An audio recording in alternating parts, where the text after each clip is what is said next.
अस्सलाम वालेकुम फ्रेंड्स, मैं हूं नईम सरदार और आप लोग देख रहे हैं मेरा यूट्यूब चैनल नईम सरदार टीवी। उम्मीद करता हूं कि फ्रेंड्स आप लोग खैरियत से होंगे। आपकी दुआओं से मैं भी बिल्कुल ठीक ठाक हूं। वीडियो शुरू करने से पहले मैं अपने उन फ्रेंड्स का शुक्रिया अदा करना चाहूँगा। ख़ास तौर पर मैं अपने उन फ्रेंड्स का शुक्रिया अदा करना चाहूँगा। पिछले दिनों मुझे टाइफाइड हो गया था और जो मेरे फ्रेंड्स थे वो मुझे दिन को भी मैसेज करते थे, शाम को भी मैसेज करते थे कि नहीं भाई आपकी हालत अब कैसी है।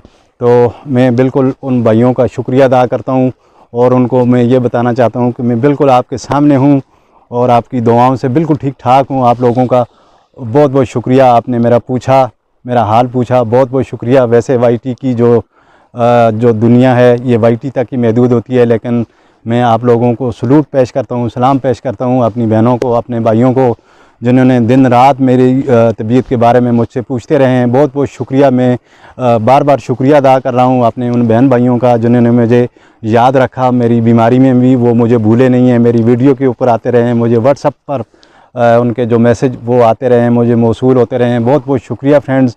मैं आप लोगों का एक दफ़ा फिर शुक्रिया अदा करता हूँ। तो आज की वीडियो मैं बना रहा हूँ अपना हज़ारा। इसकी जो खूबसूरती है ये मैं आप लोगों को आज दिखाने की कोशिश करूँगा। तो आप लोग मेरे साथ रहें। मैंने आज आपके लिए थोड़ा सा टाइम निकाला, थोड़ी सी मेरी आज तबीयत ठीक है, इंशाल्लाह मैं ठीक हूँ आप लोगों की दुआओं से।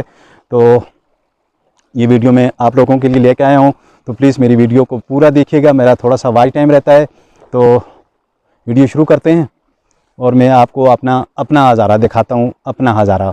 तो आप लोग मेरे साथ रहें, मेरी वीडियो को पूरा देखिएगा। एंड में कमेंट्स करके मुझे बताइएगा कि आपको ये मेरी ये छोटी सी वीडियो कैसी लगी। मुझे आपके कमेंट्स का इंतज़ार रहेगा। प्लीज़ वीडियो को लाइक भी कर दिया करें। अगर आपको वीडियो अच्छी लगे तो अपने दोस्तों के साथ भी शेयर किया करें। अगर चैनल सब्सक्राइब नहीं किया तो कर दें।